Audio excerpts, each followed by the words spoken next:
Lauren Zandy, Marketing Coordinator for the Western Hockey League here, and today I'm joined by one of the WHL and CHL's top NHL draft prospects, Jake Neighbours. Welcome, Jake. Thanks for taking the time to be on the WHL podcast.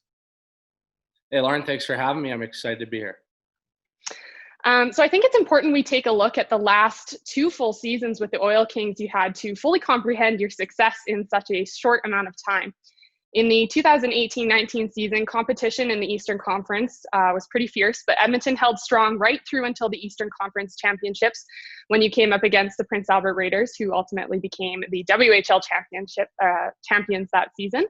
But your postseason was explosive as a rookie. In 16 playoff games, you recorded 12 points. And while I'm sure it was disappointing for the season to end there, what kind of confidence did that playoff performance give you? Yeah, I think both on a personal and a team note, I think a lot of confidence was gained playing in that Eastern Conference final against PA. I mean, obviously you could say there's confidence built up throughout the entire season, and that leads to good playoff moments. But definitely the experience I got in the first round and second round, I just continued to build. And obviously a lot of credit to my coaches, and they had faith in me and trusted me with the opportunity and in such a clutch part of the season. So.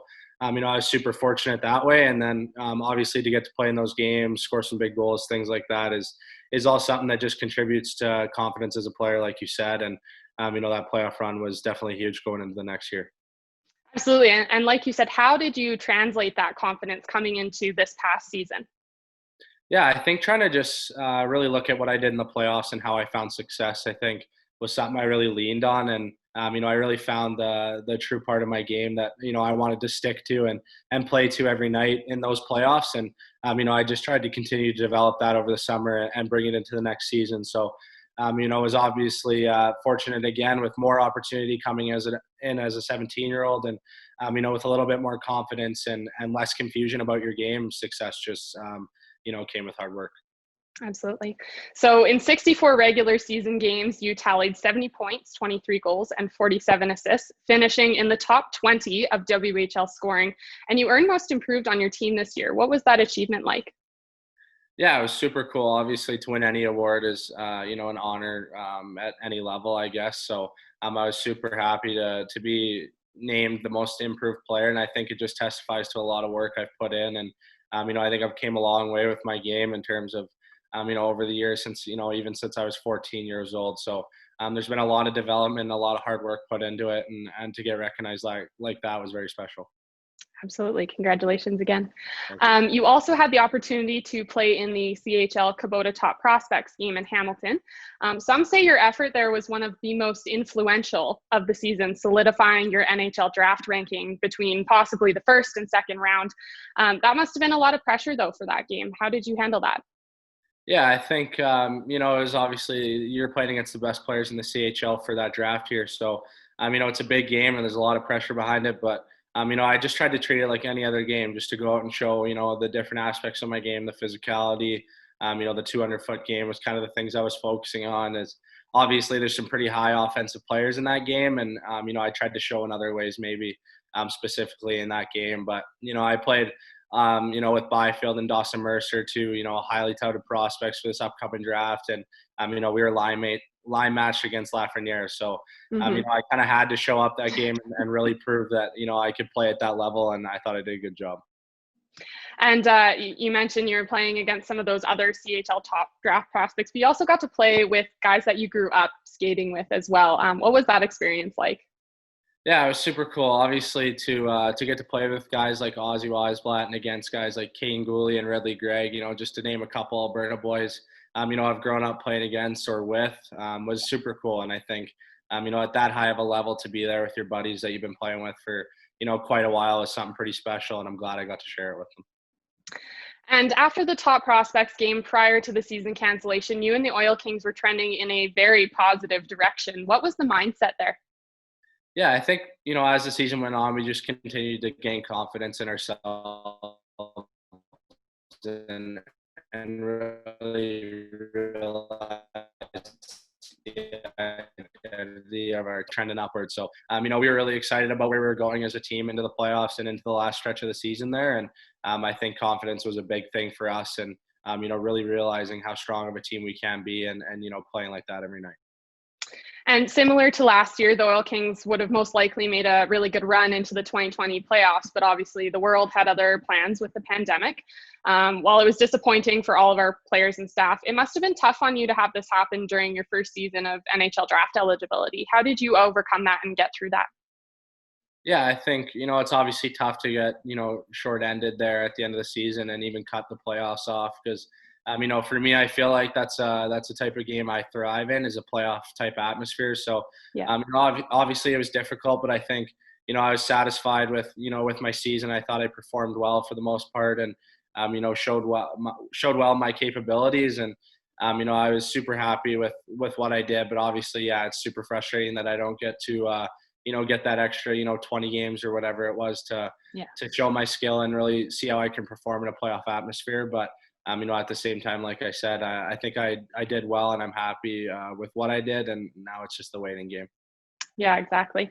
And given that you weren't able to attend the NHL Combine and the draft itself has been pushed back to hopefully the beginning of October, what has the process been like in terms of talking with NHL teams at this point? Yeah, I think right off the bat when the season ended, right around when the Combine would have been, was when things were kind of busy. I think, we were doing a lot of Zoom meetings with teams through your computer, your phone, or whatever it may be. Right. And, sending over fitness results if they ask for it or things like that is all a part of it, as the Combine obviously didn't get to go on. So, I think as of late it's slowed down a bit with the pushback of the draft and everything like that. And but, for a while there, it's pretty busy and doing some meetings, every other day type thing. Wow.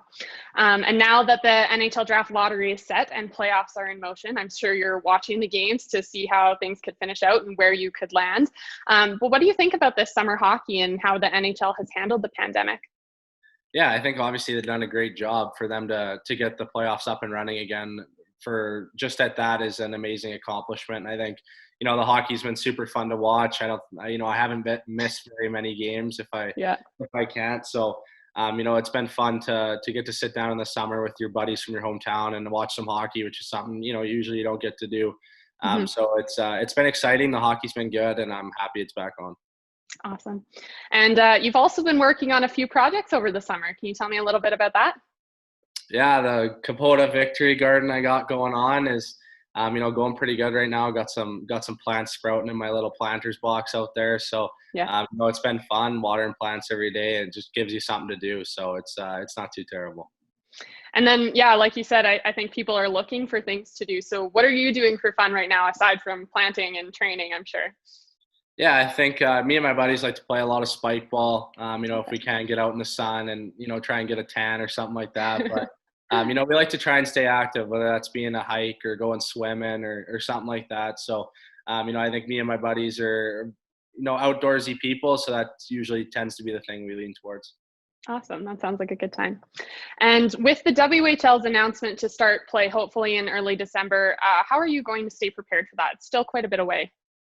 Yeah, I think, obviously a consistent training regimen is something that's going to be necessary, but at the same time, I think some rest. I mean, we've been training for, quite a while now, and you need to make sure you're fresh for the start of the season and make sure you're balancing your training and your rest to make sure you're ready to go for whenever that day comes. So I think, for me, I'm trying to, stay level-headed and just kind of go through the summer and, keep my training going, but at the same time, get my rest.